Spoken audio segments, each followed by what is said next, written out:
رشتہ نہیں ہوا۔ میں نے کہا کیا وجہ؟ تو دو ہی وجہ ہے۔ وجہ کیا ہے؟ ایک تو اڑوس پڑوس، اور ظاہر ہے آنے والا کوئی بھی آتا ہے تو دو ہی لوگوں سے پوچھتا ہے، یا تو اڑوس پڑوس سے یا رشتے خاندان والوں سے، رشتے داروں خاندان والوں سے، جن کے پاس بھی وہ پوچھنے کو جاتے ہیں وہ یہی جواب دیتے ہیں، ارے ان کے یہاں ہے، بس ہو گیا، اس کا کام ختم ہو گیا۔ ارے شیطان نے بھی اتنا برا نہیں کیا تھا جتنا تو برا کر۔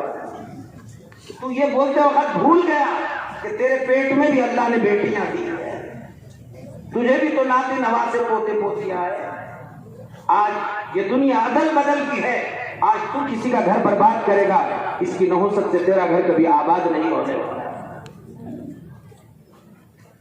کبھی۔ میں آپ کو مختصر الفاظ میں یہی کہوں گا، بھائیو آپ اگر چاہتے ہیں میرا اچھا ہو، میرے آل اولاد کا اچھا ہو، میرے نسلوں کا اچھا ہو، تو آپ کسی کا اچھا نہیں کر سکتے مت کیجئے۔ کسی کا اچھا کرنا اپنے اوپر ضروری نہیں ہے، لیکن صرف ایک ہی بات، مگر سب بولو عمل کریں گے انشاءاللہ۔ اس کے لیے مسجد میں جانے کی ضرورت نہیں، حج بیت اللہ کو جانے کی ضرورت نہیں، چلے 4 مہینے میں جانے کی ضرورت نہیں، یہ جملہ یہی بیٹھے بیٹھے آپ کر سکتے ہیں، اور وہ آپ نے اگر کر لیا آپ کی قسمت سنور جائے گی۔ وہ یہ ہے کہ بھائیو اگر آپ چاہتے ہیں میرا اچھا ہو، میری بیوی کا اچھا ہو، میرے بہو بیٹے کا اچھا ہو، میری بیٹی دامادوں کا اچھا ہو، میری تجارت اچھی چلے، میں سب سے اچھا رہوں اور میرا کوئی نقصان نہ ہو، جو چاہتا ہے میرا سب اچھا ہو، تو بھائیو اس کے لیے کوئی بڑی محنتیں کرنے کی ضرورت نہیں۔ جو چاہتا ہے میرا سب اچھا چلے وہ صرف یہیں بیٹھے بیٹھے ہی عمل کر لے۔ وہ عمل کیا ہے؟ آپ دوسروں کے بارے میں برا سوچنا چھوڑ دو۔ نہیں سمجھے ابھی آپ؟ سب بولو بھائی، دوسروں کے بارے میں نہیں، سب نے نہیں بولے، بولو دوسروں کے بارے میں برا سوچنا چھوڑ دو بس۔ اور کبھی دل میں خیال بھی آنے لگا کہ ارے یہ میرا دشمن ہے، اتنا کیوں اچھل رہا؟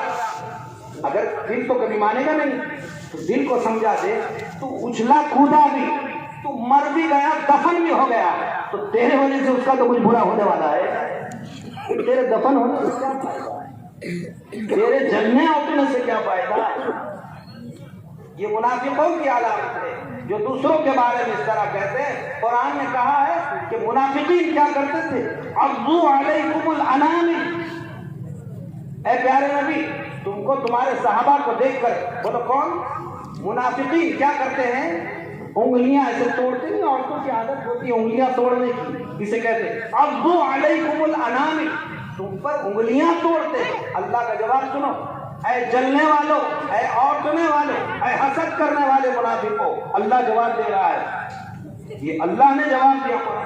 موتو بغیظکم، تم برا چاہ چاہ کر، جل جل کر، حسد کر کر کر، موتو بغیظکم، غصے میں تمہیں اٹیک آ جائے۔ اردو میں سادہ ترجمہ جو قرآن میں ہے، میں نے اپنا دیہاتی ترجمہ کر یعنی اگر سادہ ترجمہ کرے ہارٹ اٹیک بولے تو تم ہی مر جاؤ۔ اب مرتا کب اچانک آدمی؟ سب بولو نا، ہارٹ اٹیک آئے تو منہ تو بغیظکم، اللہ کہہ رہا ہے تو خود مر جائے گا۔ تو اللہ کہتا ہے تو مجھے مشورہ دینے والا تو رمخا کون؟ وہ میری قدرت ہے، جسے چاہو نوازوں، چاہے میں دشمنوں کو نوازوں، اللہ کی وہ قدرت ہے۔ تو مجھے ایسے موقع پر وہ بات یاد آتی ہے، کسی کہنے والے نے بہت اچھی بات کہی ہے، سنو آپ کو، اور کہا کہ یہ زمانہ ایسا ہے، اس کو سمجھو، آپ ذرا دھیان سے سنیں گے تو سمجھ میں آئے گا۔ اس دور میں مردوں کا اور مردوں سے زیادہ عورتوں کا حال یہ ہوا کہ لوگ اس آج کے زمانے میں خود کے دکھ سے اتنے دکھی نہیں ہے، بلکہ خود کے دکھ سے اتنے دکھی نہیں ہے جتنا کسی کے سکھ سے دکھی ہو رہے ہیں۔ آپ بات سمجھیں؟ اسے بول رہے ہیں ارے تیرا یہ ہاتھ فریکچر ہوگا، ٹوٹ گیا، انہیں کہا ٹوٹا تو چلے گا مگر اس کا اچھا کیوں ہے؟ ارے تمہارے گھر میں فاقہ ہے، اس نے کہا میرا سارا کھیت جل جائے چلے گا مگر اس کے یہاں اتنی جواری کیوں نکل رہی ہے؟ اسے اپنا کم نہیں ہے، اچھا کیوں ہو رہا ہے؟ ارے بندے تجھے کس نے اختیار دیا کسی کا اچھا برا؟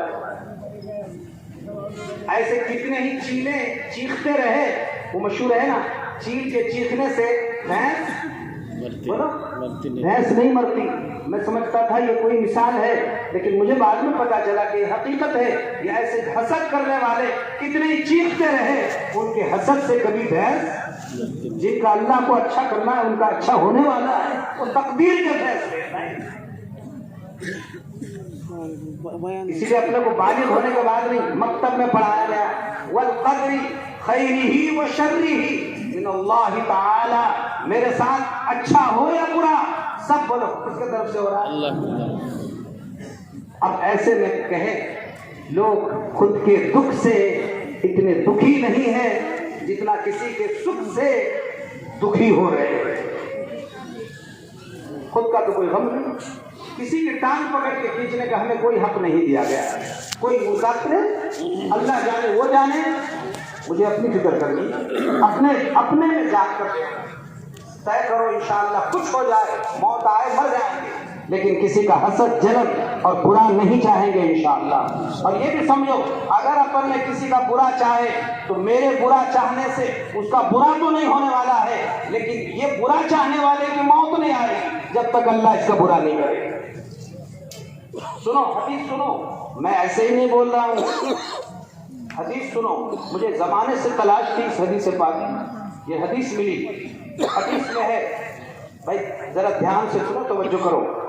اللہ کے پیارے حبیب صلی اللہ علیہ وسلم نے فرمایا، لوگوں کسی کو کسی کی مصیبت میں دیکھ کر، مشکل میں دیکھ کر، پریشانی میں دیکھ کر تم خوش مت ہو۔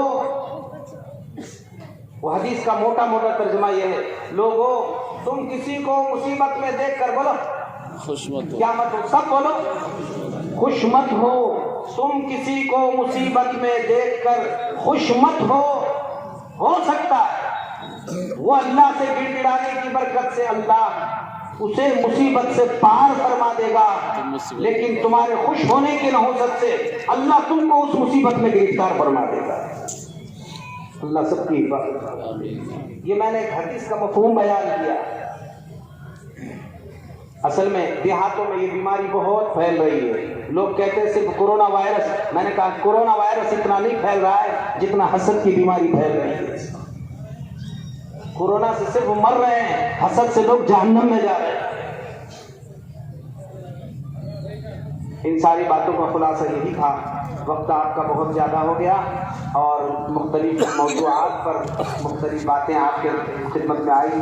مجھے یہ بتا دیں بھائی، آج سے یہ بس اس مجلس میں طے کر کے بتا دو، میرا دل چاہ رہا میرا ہر بھائی فرشتہ بنے، لیکن میرے چاہنے سے نہ آپ فرشتے بننے والے نہ میں فرشتہ بننے والا، لیکن اتنا طے کر کے بتا دو کہ یہ دنیا کی چند روزہ زندگی ہے، ہم سب اچھے رہیں گے، بھلے رہیں گے، مل جل کے رہیں گے، اتحاد اتفاق سے رہیں گے، اپنے اندر جوڑ پیدا کریں گے، اس عظیم مقصد کے خاطر انشاءاللہ ہم موت تک کسی کا برا نہیں چاہیں گے۔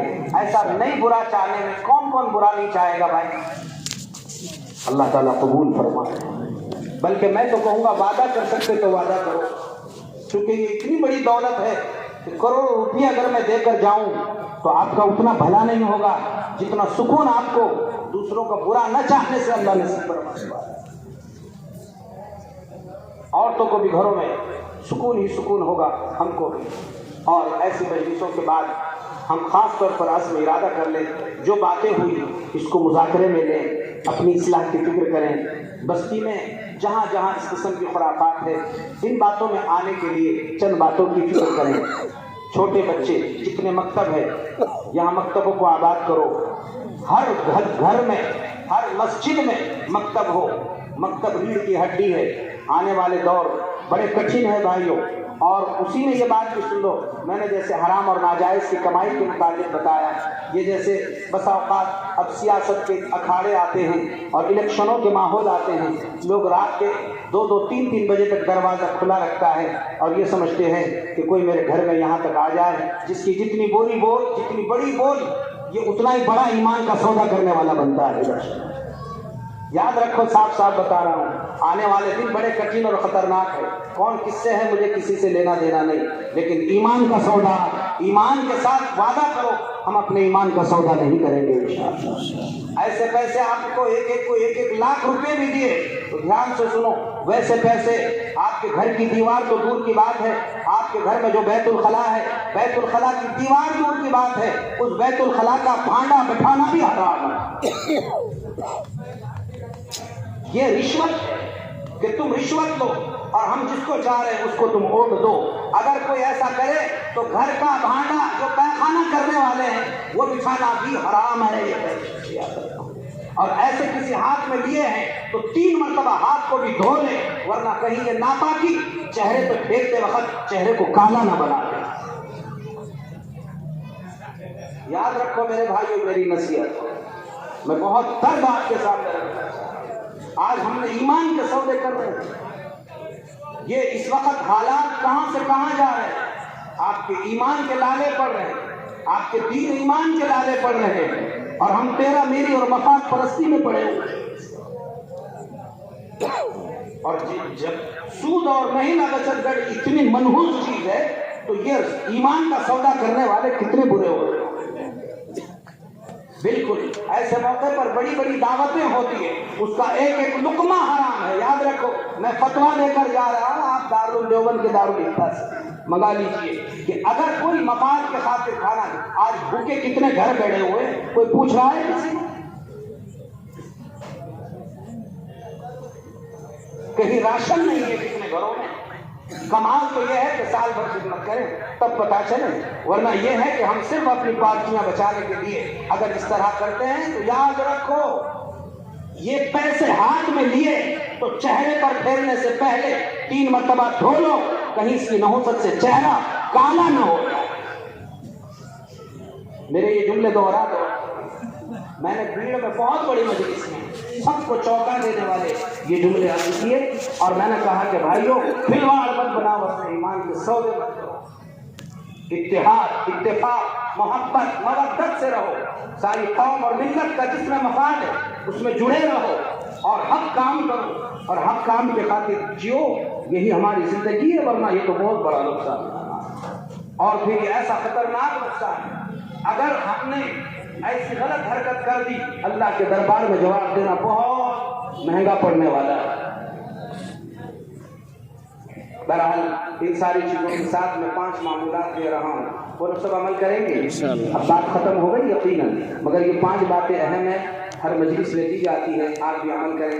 ایک تو یہ ہے کہ وہ پہلی وہ بات مکمل ہو جاتی ہے، مکاتب کا نظام گھر گھر عام کریں گے، سب کریں گے جو اساتذہ علماء ہے آپ کے بستی میں تو معلوم نہیں کئی سال کے بعد آپ کی خدمت کے سامنے آیا، ہم تو کبھی کبھی آئیں گے جائیں گے، اصل یہ لوگ کام کر رہے ہیں گاؤں کے، ان کی قدر کرو بھائیوں، ان کا ادب احترام کرو، وہ اپنے سے بہت اچھے ہیں، وہ جیسے بھی ہے، ان کا قرآن اچھا، ان کی نماز اچھی، ان کی عبادت اچھی، ان کی تلاوت اچھی، ان کے اعمال بہرحال ہم سے اچھے ہیں، وہ تھوڑے میں مگن رہتے ہیں، اس لیے ان کی قدر کرو، ان پر محبت کی نگاہ ڈالنے کو یقین عبادت یقین کرو، یقیناً وہ عبادت، ان کو ہدایت حاصل دو، ان کی تنخواہیں بڑھاؤ، ان سے کام بھی خوب لو، اور اپنے مکاتب کا نظام مضبوط اور مستحکم ہر جگہ ہم کریں گے انشاءاللہ۔ بڑی اس کے ساتھ مستورات میں آپاؤں کے ذریعے سے ان کی تعلیم ہو، گھر گھر آپائیں ہیں، بڑی بڑی عمر کی خواتین، ان کو غسل کا طریقہ، وضو کا طریقہ، کلمے ابھی تک صحیح نہیں ہے بھائی، کلمہ جو ہماری بنیاد ہے جس کو دل میں اتارنا ہے، نمازیں ابھی درست نہیں، حلال حرام کی تمیز نہیں، اور غسل کے طریقے فرائض ابھی تک واقفیت نہیں، اس لیے اور پھر موت مٹی کیسے ہو، باہر انتظار میں بیٹھتے، ہر گھر طے کریں ہم انشاءاللہ اپنے گھروں میں، اور ایسا اجتماعی ماحول کہ کس طرح غسل دیا جائے عورت میت کو، اور کفن کس طرح پہنایا جائے، عورتوں میں عمومی مہم چلا کر ہم باضابطہ تربیتی کیمپ اس کے لے کر عملی انشاءاللہ زندگیاں بنانے کی فکر کریں گے انشاءاللہ۔ اسی کے ساتھ عورتیں گھروں میں فضائل کی تعلیم کو زندہ کریں، اپنے اپنے گھروں میں فضائل کی تعلیم کرو بھائیوں، اور عمومی طور پر سب عمومی دعوت و تبلیغ کی مبارک محنت، دعوت و تبلیغ میں بھائیوں ہر ساتھی حصہ لو، اس وقت کی اپنی سب کی ضرورت ہے، یہ ادھر ادھر کے چکر چھوڑ دو، جو جماعت آئے سب میں جڑو، سب کا ساتھ دو، سب کے ساتھ بیٹھو، استفادہ کرو، اپنی اپنی مسجدوار جماعتوں کو مضبوط بناؤ، مستحکم بناؤ۔ آج بھائیوں، ورنہ کانوں میں غیر ضروری آوازیں پڑ رہی ہے اور آنکھیں کھولے غیر ضروری چیزیں نظر آ رہی ہیں۔ یہ عمل مبارک ہے، اس سے فائدہ اٹھاؤ اور 4-6 مہینے میں ایسے بڑے بڑے پروگرامات کر کے اہل حق مستند